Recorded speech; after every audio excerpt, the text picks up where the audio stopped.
I want to thank, anyway, I want to thank all of you for coming here, for the University of King's College and the Canadian Centre for Ethics and Public Affairs, and especially Gordon McCuitt, and Ian Stewart, even more especially for scraping me off of Air Canada Jazz, where I flew sardine class, sitting adjacent to a very large hockey player. So it's a delight to be here, even though I feel wired up for an EKG rather than a speech. As Portnoy's doctor said at the end, let us begin. Now, if you want to look up something called the naturalistic fallacy, you'll find it in dictionaries or encyclopedias of philosophy. Its status is that of a mistake in logic. David Hume gave it its original formulation in his 1704 treatise, but it was given its current designation by the moral philosopher G.E. Moore in 1903. And basically what's said to be fallacious, a logical error, is the deduction of an ought statement from an is statement. These things belong to entirely different orders, and therefore prescription, how people ought to behave, can't logically follow from any description of how things are in the world. Or put another way, science is one thing, ethics is quite another.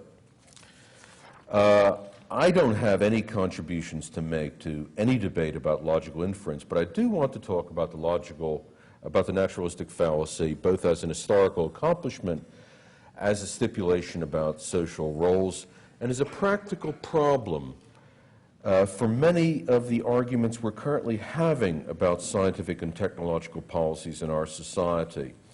Whatever problems some philosophers may have about the naturalistic fallacy, what's beyond doubt is its status as a social and cultural institution. It is an historically real and consequential sorting device in modern culture. What are the cultural conditions for the fallaciousness of moving from science to ethics? How has it come about that certain sorts of people count for us as is experts and other sorts of people count for us as ought experts?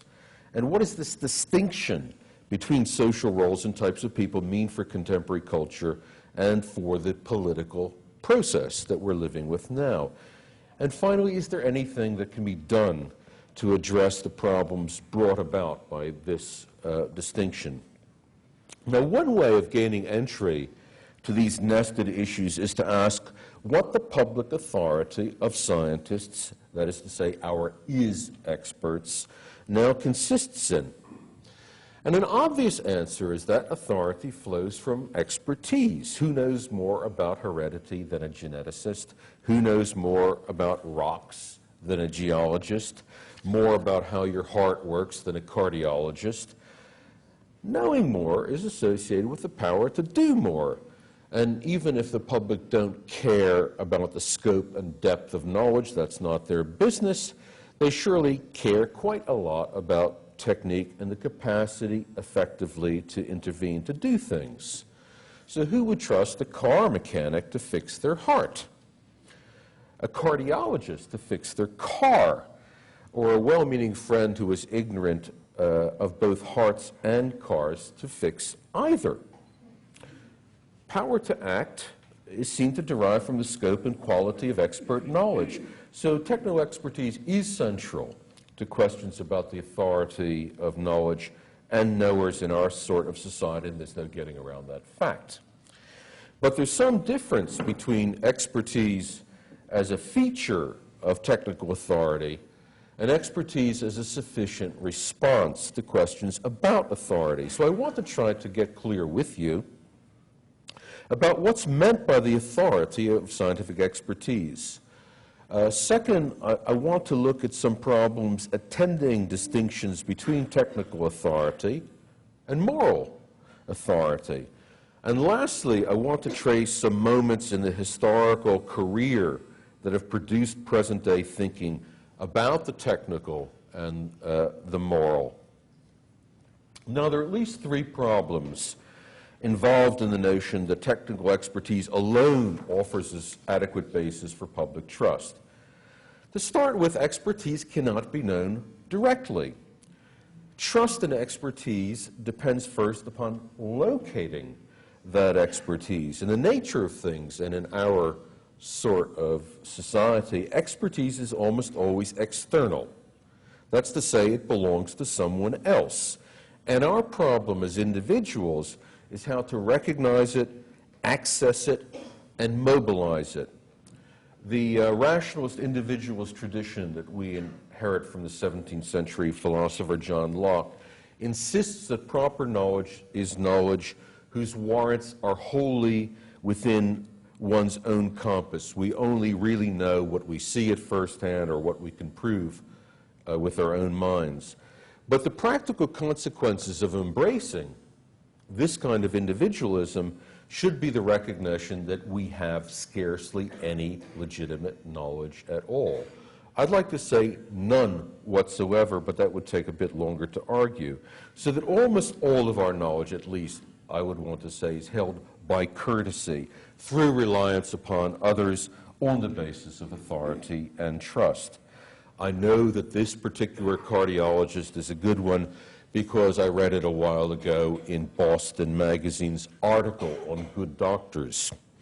And I know that credentialed cardiologists are the sort of people to go to if I've got something wrong with my heart, on the basis of a diffuse range of trusted sources, from school teachers to colleagues to print and digital media to direct contact with general practitioners who refer me. Despite widespread current unease about a climate of mistrust in authenticated experts, the fact of the matter, I think, is that no society has ever reposed as much trust as ours in the power of expertise. That's one reason for the widespread identification of scientists with priests and magicians. The present-day problem, I think, is not mistrust in scientists, but rather a problem in deciding who the scientific experts really are. The second problem flows from this. In late modern society, technical expertise tends to speak with different voices. Increasingly so as expertise extends its reach into more and more areas of political, economic, and personal concern. Psychiatric expert witnesses war with each other in court. Geologists are at odds with each other about the proper way of storing high levels of radioactive waste. Biologists disagree in public about how much mercury your body can safely carry. And of course, you can pick whatever expert-endorsed regime you like if it comes to raising your kids, being irresistible to the opposite or same sex, or losing weight. But expert disagreement is both pervasive and consequential in just those areas where political decisions about what we should do are involved. Whether twice 2 equals 4 or whether DNA is the genetic substance are not currently questions in the political domain. But what should be done with radioactive waste and what counts as the correct diet for safe weight loss very much are in the political domain. When the expert communities themselves haven't come to any settled view about genuine expertise in this area, it's asking a lot of the public to do so. And that is one of the problems that I and others have with the idea of public understanding of science. In other words, communicating more and more science to the public as a way of dealing with these problems of mistrust. Thirdly, there is a point of principle. And here's the twist on the philosopher's sense of the naturalistic fallacy, involved in someone knowing more, which is a technical matter, to someone doing the right thing, which is a moral and political matter. As the American biologist David Starr Jordan once said, wisdom is knowing what to do next Skill is knowing how to do it, and virtue is doing it. Technical expertise, that's to say, is a necessary but not a sufficient condition for effective action to achieve the ends that you might wish and think to be good. The cardiologist has got to care about your heart as well as to know a lot about hearts. The geologist has to be acting in the public interest rather than trying to augment the bottom line of a property developer. The expert nutritionist has got to testify to what she believes to be the truth rather than attending to the profits of the beef packing industry.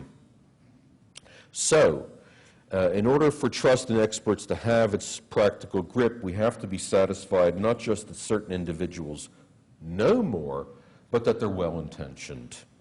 And that if we trust them, they will try their best to do the right thing, even if, just because they're human, they can't always bring about the right result. At a practical level, the evaluation of expertise contains within it a moral evaluation. Who are the experts such that we can trust them with their technical knowledge to do the right thing? Now, at one point in our culture, there was a robust response to that question. The scientist, or in past usage, the natural philosopher, was not just someone who knew more, but someone who was better than the common run of humanity or of scholars. And there were several reasons why this might be believed. But one derived from the object of scientific study, nature, conceived as God's second book, on an interpretive par with Holy Scripture, was a very different thing compared to nature understood as a chance concatenation of atoms. The first had the capacity to morally uplift those who studied it. The second didn't. In the 1770s, the English Unitarian chemist Joseph Priestley wrote that a philosopher, a scientist, ought to be something greater and better than another man. If the man of science was not already virtuous when he came to science, then, he said, the contemplation of the works of God should give sublimity to his virtue, should expand his benevolence, extinguish everything mean, base, and selfish in his nature.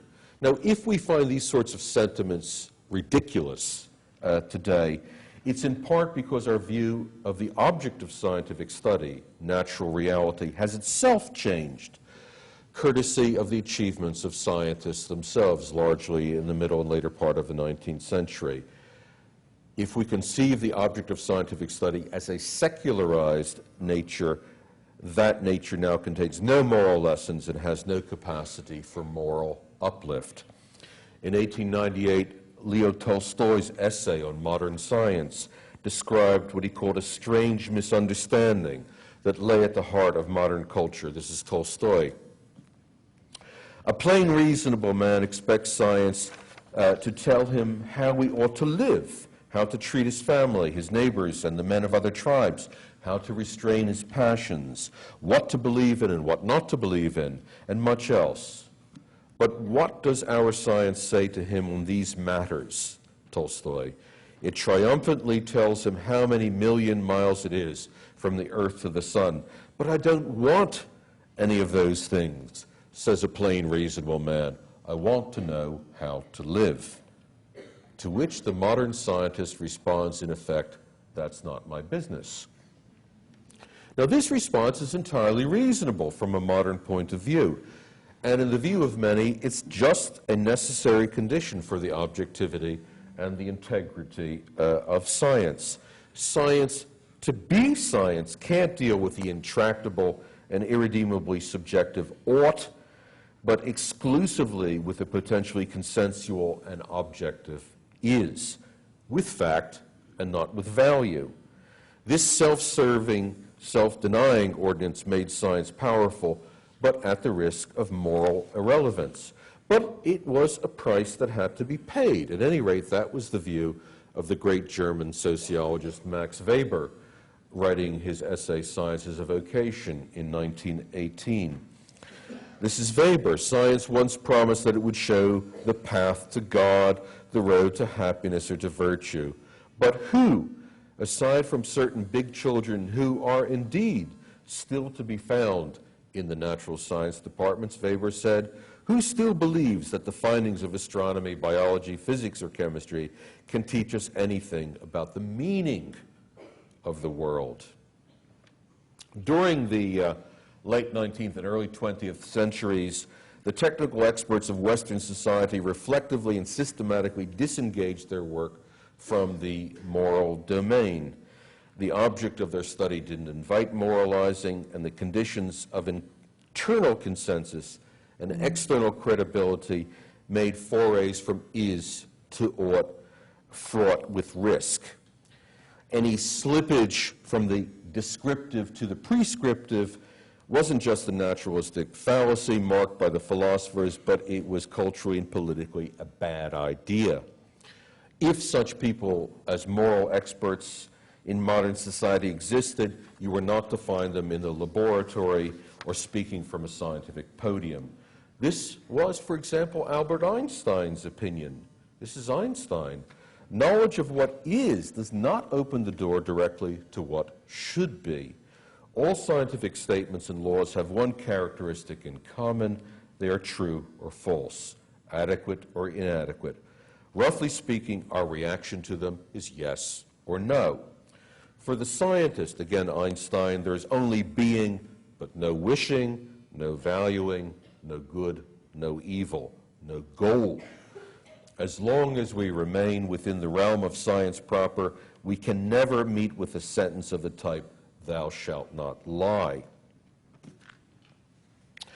By the 1930s, professionalization and secularism had begun to characterize both the way in which scientists presented themselves to the world and the way their work was understood by academic outsiders. Science was becoming a decently paid and well-regarded, but still ordinary job rather than a calling. Scientists working in bureaucratized settings, those engaged in the making of profit and secular power especially, could no longer appear as wholly pure and might even now worry about maintaining a disengaged image. Although much mid-century academic commentary seems not to have noticed, the vast majority of American scientists by the 1930s and 1940s were not then engaged in institutions of higher education, doing pure research intended to advance knowledge for the sake of knowledge. They were working in industry and for governments. The majority of them were, although much academic commentary seems not to have noticed. Disinterestedness and its associated virtues are far easier to ascribe to the powerless than to the powerful and those working for powerful institutions. And through their increasing association with business and with the military after the Second World War, scientists were becoming increasingly familiar with the corridors of power. For example, by the early 1940s, many commentators were vigorously insisting that the scientist was morally quite an ordinary person. Take Robert Merton, the sociologist, writing in 1942. Merton's justification for a sociological approach included the view that, as he put it, a passion for knowledge, idle curiosity, altruistic concern with benefit to humanity, and a host of other special motives have been attributed to the scientist. But Merton concluded, the quest for distinctive motives appears to have been misdirected. There is, he says, no satisfactory evidence that scientists are recruited from the ranks of those who exhibit an unusual degree of moral integrity, or that the objectivity of scientific knowledge proceeds from the personal virtues of scientists. You could and should properly defer to scientists' technical expertise, but there was no reason for deference to scientists in any area outside their special technical expertise. For example, on matters of what ought to be done. By the post-World War II period, insistence on the moral ordinariness of the scientist had become an American cultural commonplace.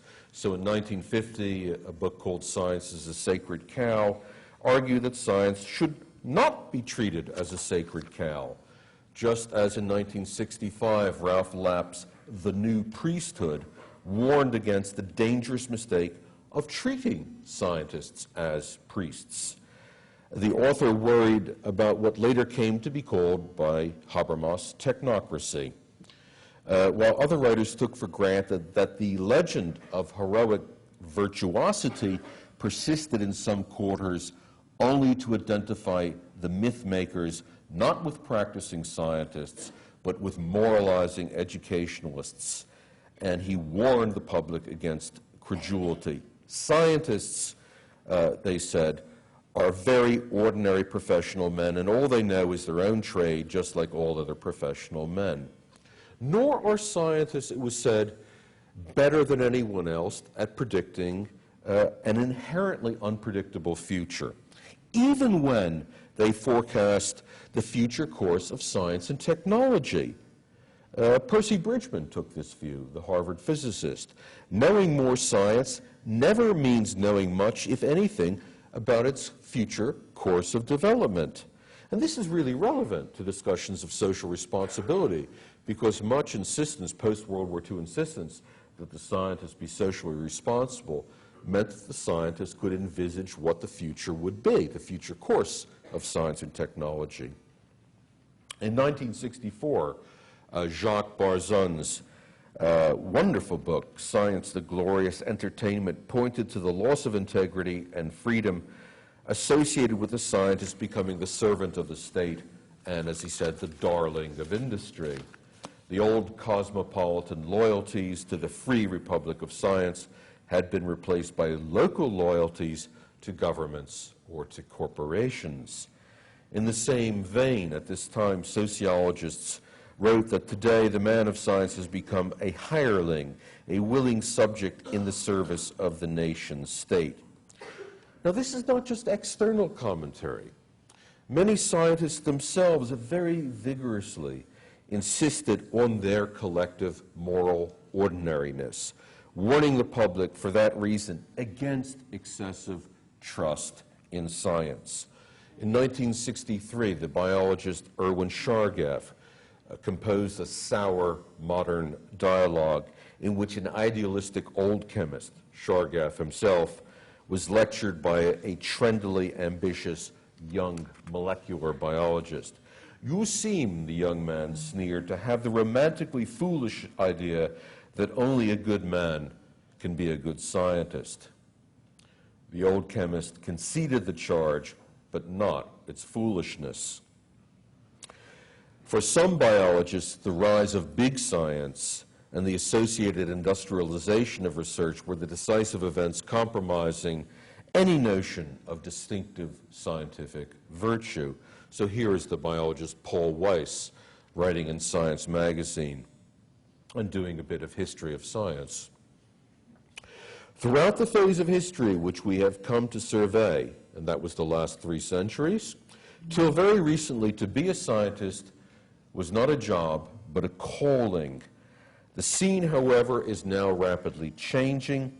The popularity and needs of an expanding science bring in more drifters and followers than pioneers. Shall we let brain power be overgrown by manpower and mechanical rote performance? The appearance of James Watson's smash hit account of the discovery of the double helix in 1968 was both an indicator and a further cause of these gathering shifts in sensibility. From the distance of over 38 years, it's not easy to recall the shock value of Watson's revelation that scientists might be motivated by the same sorts of concerns as anyone else. Chargaff wrote that the belief that the scientific profession was a noble one was certainly shattered in 1945, and for the bomb builders of the Manhattan Project, the stipulation of moral ordinariness had special significance. It was a way of laying the specter of Dr. Frankenstein. The idea that these appalling weapons have been brought into the world by bad people, badly motivated. Writing in 1960, C.P. Snow and Not in the Two Cultures, insisted upon moral ordinariness as a way of showing the public that there was no reason to be frightened of scientists, that scientists were certainly not morally or temperamentally worse than other men. J. Robert Oppenheimer recognized but gently rejected traditional views of the moral superiority of the scientist. The study of physics, this is Oppenheimer, and I think my colleagues in the other sciences will let me speak for them too, does not make philosopher kings. It has not until now made kings. It almost never makes fit philosophers, so rarely that they must be counted as exceptions. I think one exception might have been Oppenheimer. Just before his death, Oppenheimer drew a measured but sharp distinction between the vast technical knowledge that scientists possessed and the moral and political programs of action in which scientific and technological knowledge was being increasingly enlisted. This is Oppenheimer. Among the things of which we cannot talk without some ambiguity, and in which the objective structure of the sciences will play what is often a very minor part, but sometimes an essential one, are many questions which are not private, which are common questions and public ones: the arts, the good life, the good society. There is, to my view, no reason why we scientists should come to these with a greater consensus or a greater sense of valid, relevant experience than any other profession. By the late 1960s, the socially concerned physicist Ralph Lapp thought it important to tell the public that scientists as a group probably have no better sense of human values than any other group. To say that science seeks the truth does not endow scientists as a group with special wisdom of what is good for society. Furthermore, scientists have no single community within which there is a common set of values.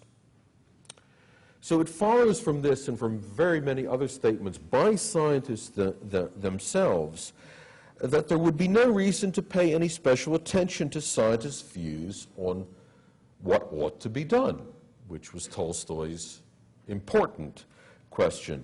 Certainly on matters which did not involve their special technical expertise, and even when such decisions implicated technical expertise which scientists alone possessed. So to put it briefly, expertise was increasingly viewed as not fungible. It didn't translate from one technical domain to another technical domain, much less from a technical domain to a moral or political domain. The advisory role of the scientists to the national security state represented a new form of technical power and authority, but the Oppenheimer security hearings of 1954 and the later McCarthyite persecutions soon offered dramatic lessons in the limits of that power. The state would continue to enlist scientific expertise and to grant considerable autonomy and vast resources to those experts, but only on the condition that the experts left whatever moral and political preferences they might have outside the doors to the corridors of power. Better yet, they should learn that they had no entitlement to expressions of special moral authority or political judgment. Should they insist on such authority, they risked losing access to the enormous material support that was being offered to scientists in the post-war decades.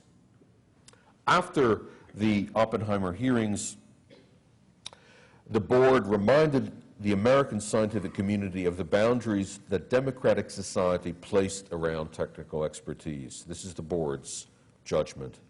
A question can properly be raised about advice of specialists relating to moral, military, and political issues under circumstances which lend such advice an undue and in some cases decisive weight. Caution must be expressed with respect to judgments which go beyond areas of special and particular competence. So the state would be interested in scientific judgment within and only within those areas of special competence and no further.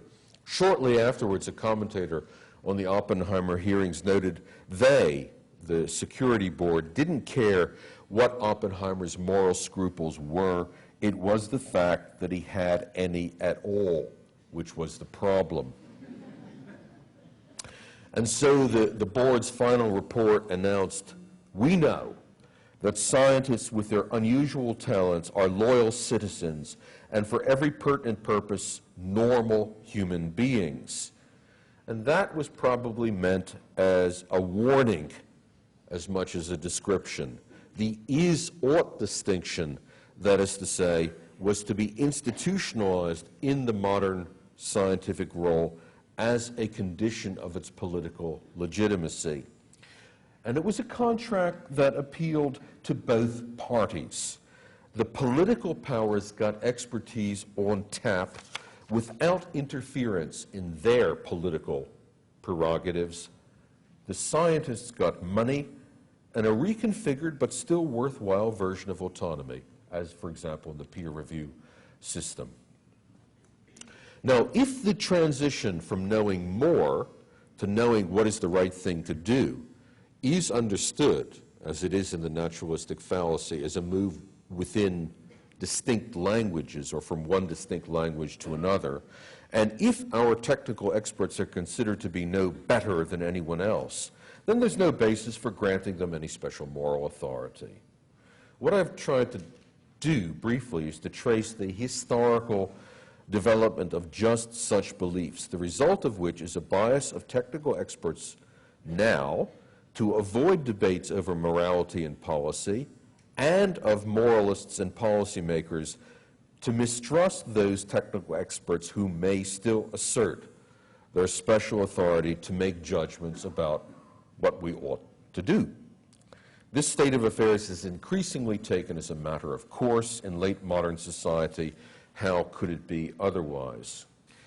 It would be very foolish, I'm sure, not to concede major rights and authority to relevant technical experts, especially insofar as the knowledge implicated in such decisions becomes more and more complex, arcane, and ultimately opaque to all but a few. Moreover, there are some seldom acknowledged problems attending the attributed moral ordinariness of technical experts, and I want finally to turn to these problems. Skepticism is very cheap to express, but it's often very expensive in its consequences. If technical experts have no more moral right to be trusted than anyone else, then it follows that two things have to be done. First, we have to design instruments of surveillance and control designed to achieve what personal integrity is now supposed impotent to assure. Government bureaus of research integrity, conflict of interest offices, requirements for declarations of financial interest in scientific journals, and of course, informed consent regulations and institutional review boards. We have all of these things. And given the way that we live now, it would be unwise not to implement those measures. And they probably have at least some of their desired effects. But it would also be foolish to think that surveillance can ever be total, and therefore that the limitation of trust can ever approach the elimination of trust. External control and internal integrity have, for that reason, always to work together. Yet, as sociologists well understand, there is a tendency for people who are mistrusted to live down to expectations.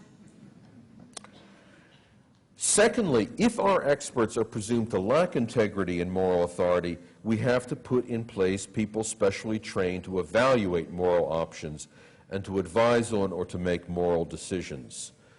The spectacular rise of professional ethicists and assorted moral experts is indeed a remarkable feature of recent times, and it is at once an expression of conviction in the moral ordinariness, or worse, of technical experts, and the withdrawal of trust in scientists and physicians to do the right thing. But it is, in my view, a delusion to suppose that morality can be simply and effectively offloaded to a cadre of experts.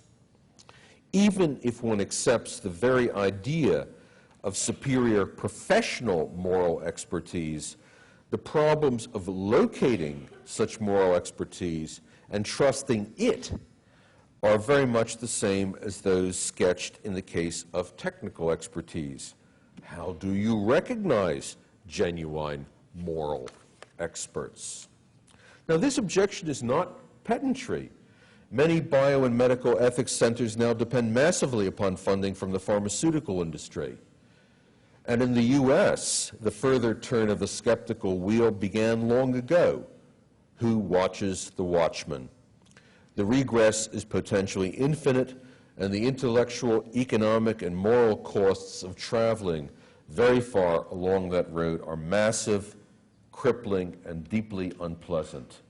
Skepticism tends too easily to spread beyond the bounds within which one might like to keep it.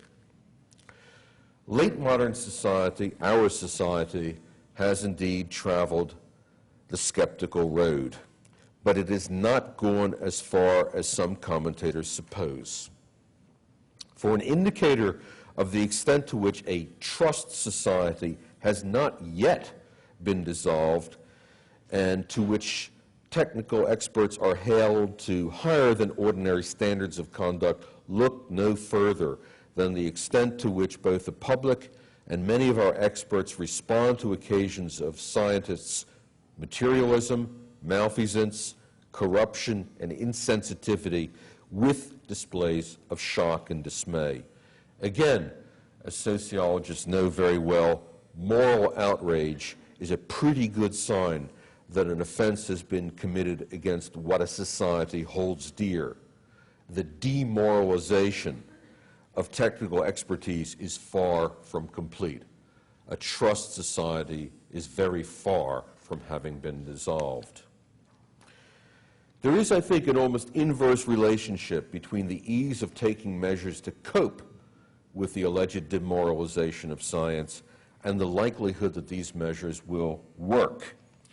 The current vogue for professionalizing and calling on ethical expertise is, in my view, unlikely to be very effective. It's relatively cheap, it gives the public an impression of doing something, but solid evidence of its utility is lacking.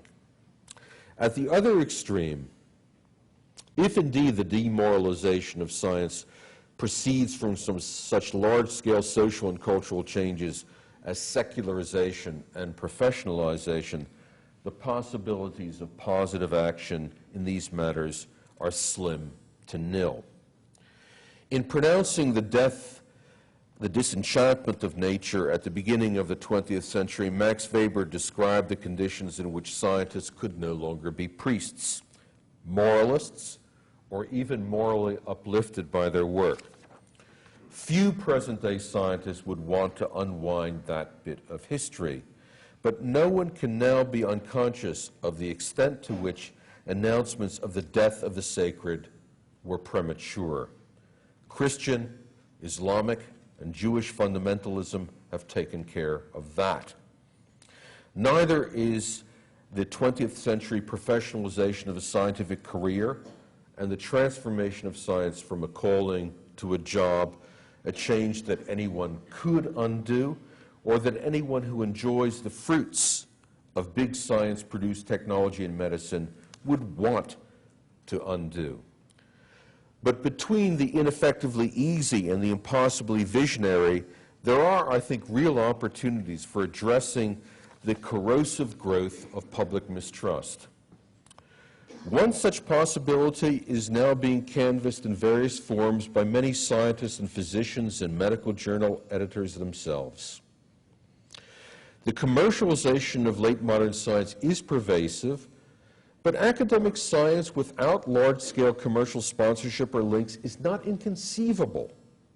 Many areas of contemporary academic science continue to do their work totally or largely free of commercial subvention, and even while academic scientists are continually pressed to make their research pay and to seek out commercial sponsorship, governments, even now, accept some responsibility for picking up the tab for basic research when industry can't or won't. If one needs to put it this way, the independence of science, as well as its commercialization, has got cash value.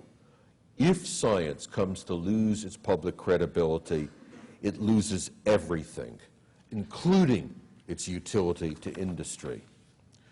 Finally, the obverse of scientists living down to expectations that they will do whatever they can get away with is the possibility that they will live up to a renewed presumption that they are honest, disinterested, and incorruptible. So it would be good for scientists themselves to express greater outrage when commerce corrodes disinterestedness, to accept whatever shrinkage in their resources might come from the limitation of compromising commercial ties, and to speak more openly and less embarrassedly in front of their colleagues and their students about science as a calling. I'd be happy to trust such scientists to use their expertise disinterestedly, because their moral authority would be everything that's possible for late modern technical experts. Thank you.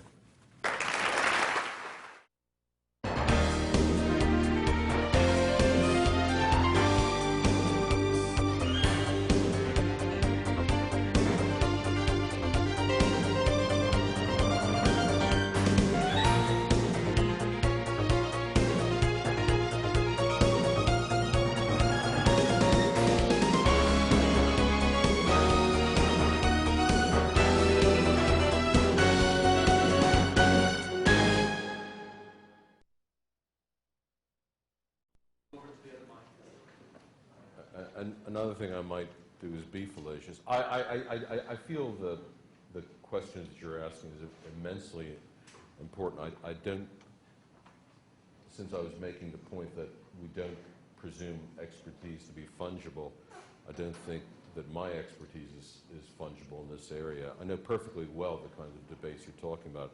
I'm not sure how anything that I had to say bore upon it.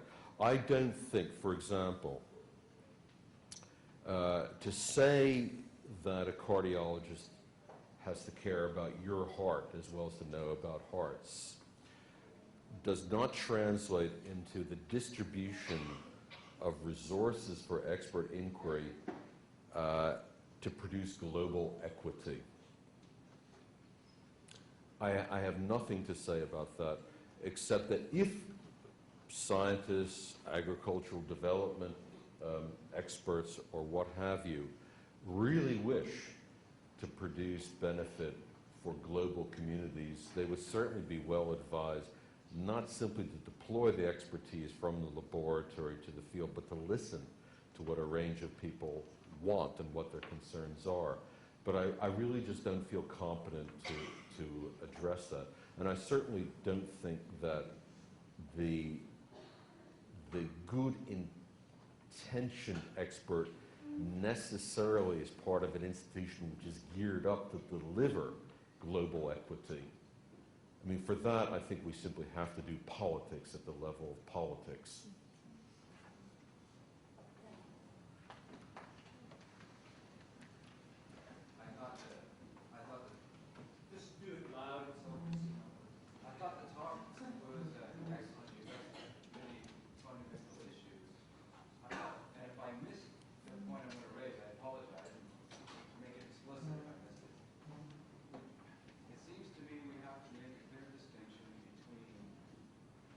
Sciences as such and the scientists as people. It seems to make it very different. The analysis and critique was really addressed to the scientists as people. Would that be correct? That is correct. Because who do we trust? Do we trust the person and how they're using the knowledge or the knowledge they're presenting to us? Because we are all trusting that. Most of us who are not anti-realists are trusting that electrons are real. The chemists believe in it. The biologists believe in it. We're trusting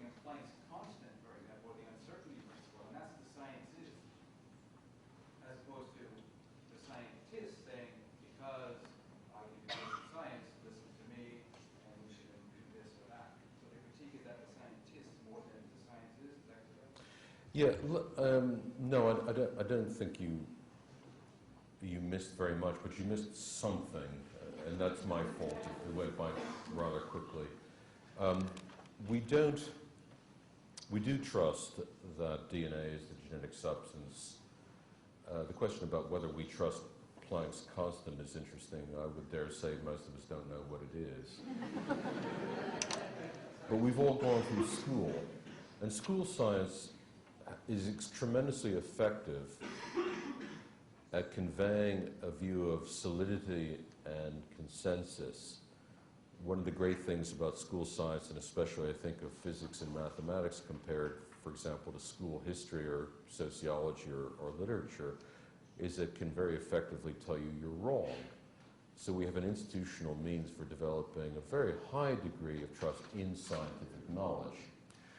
Now, the reason I don't find that terribly interesting is all the science and technology that we read about in the papers or hear on the radio or internet, and which comes before our decision-making institutions for adjudication, is not science of that kind. It is science in which different experts speak with different voices, and that's the nature of it. It's not bad science. It's science at the cutting edge. It's public science. It's science in which the ship is not completely in the bottle, in which different interests may be in play, in which the phenomena are complex. Now, in those situations, trusting scientists and deciding which scientists to trust is unavoidable in a way that it isn't in school science. So I think that is a point that I'm glad I had an opportunity to say a bit more about. And if we allow public science, science at the research edge, science with a public and policy dimension to be modeled on school science, we're doing a disservice both to the scientific community and to the political process. And I'm afraid we have allowed that to happen. You'll hear from Professor Jasanoff later in the series about the different epistemologies or conceptions of method that are engaged when scientists give expert testimony in courts of law. And that will be an opportunity, I think, for many people here to address those sorts of questions. But briefly, in conclusion, I think it's right to address trust in scientists because all of the stuff that we have to make decisions about, at the same time we have to make decisions about which scientists to trust, if any. Thank you. Yeah. I'm not sure this mic is working properly, so maybe I should speak up a little bit. I am in this discussion not quite clear from where you expect scientists to derive his moral principles. I very much liked your historical review that has led to the discreditation of scientists' moral integrity, which undoubtedly is evident in many cases. But I do wonder if in your review, historical review, you have also studied scientists who have demonstrated a great deal of moral integrity. For example, you mentioned Einstein.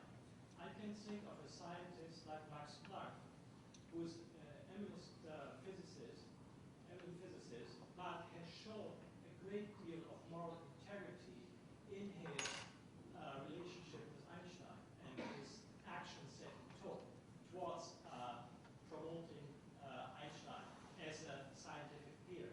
And also in many other ways of his life, he has shown a great deal of moral integrity. Just those kinds of examples where scientists have shown moral integrity, and you study them to find out from where did really their moral principles stem. Did they stem from their scientific reasoning, or did they stem also from the fact that they did not only base their actions and did not only derive their moral principles from science, from scientific reasoning, but also from revelation? I think it is well known that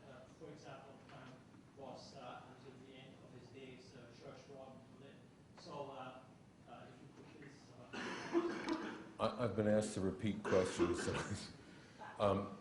If I then do violence to your detailed, at least three-part question, I think you're asking two things. One is, do I have anything to say about the sources of the moral fiber, if you like, that is indeed manifest in the scientists that you're talking about? I might ask you to move into the present and cite me examples, but the other question was whether I had any recommendations about how scientists could, in some non-visionary, non-utopian, but I think useful way, restore themselves in their calling to a sense of virtue. I don't have anything terribly interesting. I, from what I know of the people that you talked about and others, I don't see moral vision being deduced from scientific knowledge or from scientific method at all. I see over the course of history a lot of visionary programs for social reform being deductions from ideas of scientific method, but that's not what you're talking about with Einstein. I don't think Einstein ever in his life offered an opinion that he was deducing his views about world government or pacifism from special or general relativity or the photoelectric effect. So I think the answer to that question has got to be through the person of Einstein, Max Planck, Niels Bohr, Oppenheimer, any number of people that you'd like to name. Now, when it comes, I think, to the other question, because I really dislike people, and I hope I'm not one of them, to say we must. You know, when people say we must, without supplying some mechanism, I tend to reach for my water pistol, if not my revolver. And it is true. You know, when I say scientists ought to take a look at what's happening in their community and take steps to restore their activity as a calling rather than as a job, with all the moral constitution that is reasonable for us to expect of technical experts. It is a good question. How do I suggest one should do that? Now, one thing I mentioned, when scientists, and I am very impressed myself with the role of the medical journal editors in the current contretemps over bias and commercial interest.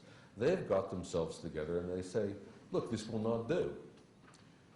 We are compromising the integrity of the community, and we as journal editors are going to put measures in place to try to limit these sorts of biasing activities.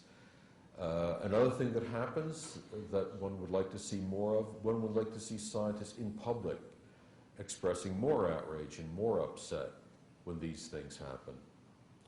A lot of people who are very critical of the commercialization of science, and I have to say I am not one of the extreme ones. I have a lot to say in favor of ties between industry and academia. But a lot of people who are against the commercialization of science see this as an inherently biasing effect. I do not. I think plenty of things that happen wholly within the ivory tower of modern universities are as troubling as things that happen in the relations between universities and industry. But when things happen which are demonstrably inexcusable, the ghostwriting of papers that David Healy has identified and complained about, the sacking of people who produce findings inconvenient to big pharma companies, when these things happen, I want to see more relevant scientists expressing their sense that this is unacceptable. Many do now.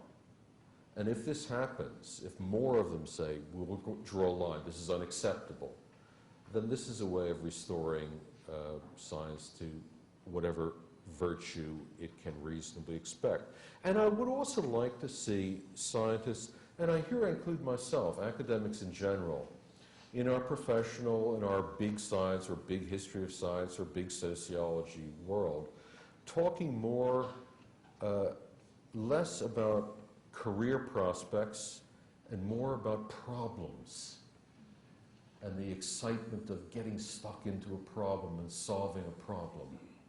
We tend to be somehow embarrassed in talking in front of colleagues and students in this way, and my recommendation is that I know plenty of colleagues who are as cold to engagement with their problems and are as motivated by the desire to solve this problem, whether it's scientific or historical, as anyone else. But somehow we've lost the knack of talking like this in public.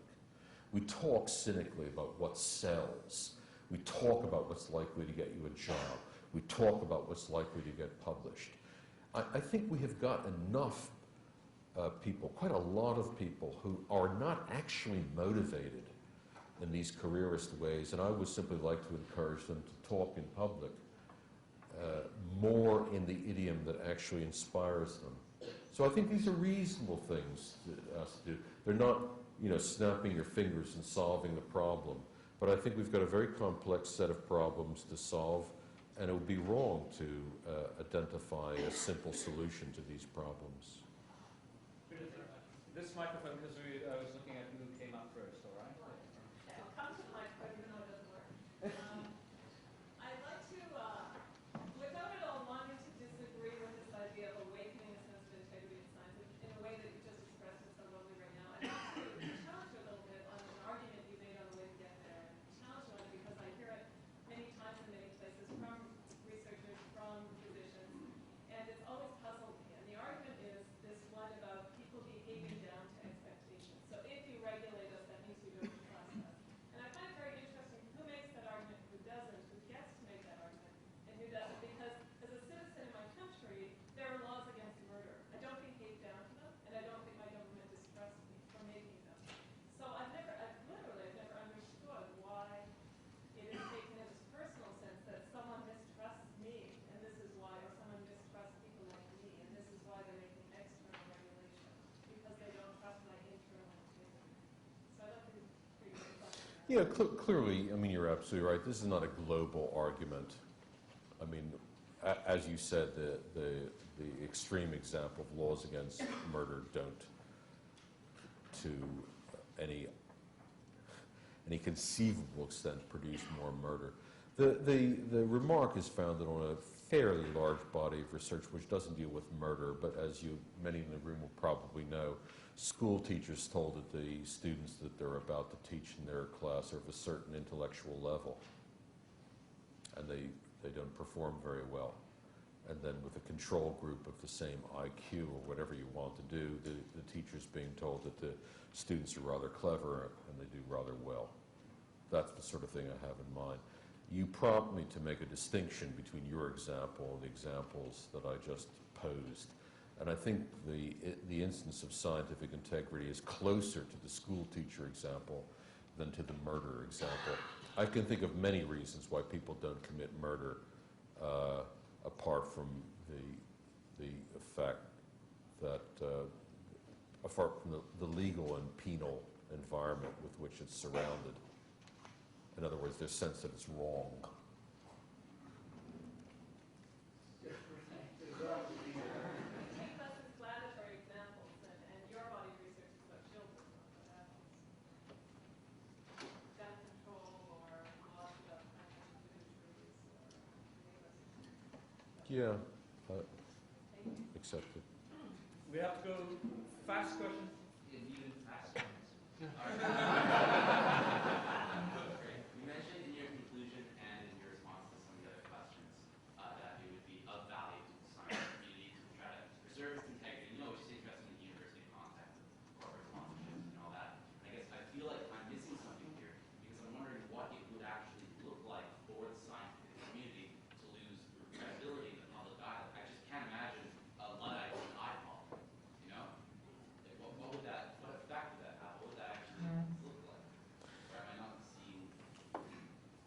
Yeah, I think the question is what would it look like for the public to lose faith in the scientific community. I think there is a sense in which the limiting case of saying we mistrust scientists is, strictly speaking, inconceivable given a society that looks anything like ours. For example, to mistrust one scientific claim, you find yourself having to trust some other scientific claim. So I think there's a sense of, if I can use the word, transcendental trust, which is just the basis for local skepticism. You can't disbelieve everything. So let's just assume that nothing I said bears upon the possibility of a global loss of trust in science. I think that's unintelligible in our society. Is it possible to lose trust in the integrity of physicians conducting phase 3 clinical trials? Yes, of course it is. You can, in other words, suspect that individuals conducting these trials might have a financial interest in the drug or device being tested and decide not to enroll in them. That doesn't involve a global loss of trust. That involves a great deal of trust in what you've heard from whistleblowing scientists and from the medical journals and other places. So let's simply rule out as unintelligible losing trust in science, but let us consider as wholly intelligible losing trust locally in a series of scientific practices and a series of scientific specialists. I think that's wholly intelligible. We have only 5 minutes left, so I'm going to drop the guillotine at that time, so thank you for a few minutes. I have a comment rather than a question. I just wanted to say that although scientists as individuals are fallible and uncorrectable, science itself is not amoral or valueless, because the greatest value that's important to science is truth. And the pursuit of truth is somehow, it's interesting, I don't know how to explain it logically, but the absolute devotion to truth leads to some other values that we respect and that we cherish. For example, I'm a happy to be a mathematician, and I know cases where a mathematician of some stature could steal the work of a colleague or a student, and the student goes to our colleague, young colleague, goes and starts with the mathematician, senior guy, explains his ideas, but there's a certain trust there, and I have seen many an example where the senior person gives absolute credit to the younger and to less known person. And this is a value that seems to be derived from respect for truth. And it can go very far deep. I don't know if you know this or not. The case of, for instance, Gregory Charman, Yes. the guy who proved the Poincare conjecture. He was offered a Clay prize of $1 million. He was offered the Phoenix Medal, but he turned them down both because he said, all that matters to me is whether what I've done is correct, whether it's true or not. Once I know it's true, that's all that matters. I don't give a damn what people say. No, as you say, that's a comment rather than a question, and his reward was in the New Yorker. No, I'm commissioned